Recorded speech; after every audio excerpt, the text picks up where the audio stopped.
How to hide Instagram chats from your main inbox without actually deleting them. What's up everyone, welcome back to the channel. In today's quick tutorial, I'm going to show you guys how to easily hide an Instagram chat without deleting it.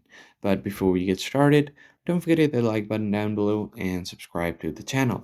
Now let us jump right in. The first thing you want to do is open up your Instagram app and make sure that you are logged into your account.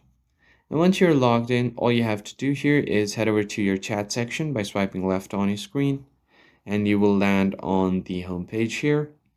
So the first thing you do is select a chat that you want to move. So for that, what you'll have to do is simply head over to your account section, and then from here tap on the profile icon and then head over to menu.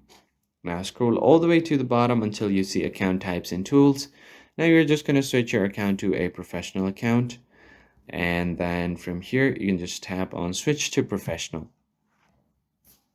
Now choose what type of account you want to have. I'm just going to choose creator for now. And then once you set up your professional account, you can simply go ahead and refresh your page. And here, as you can see, the account has been turned into a professional account. So what you can do here is select a chat that you want to move out of your primary inbox, then click long press on it, and then tap on move to general. So as you can see, the chat has been hidden from my primary inbox, and it's as easy as that. I hope you found the tutorial helpful. I'll catch you guys on the next one.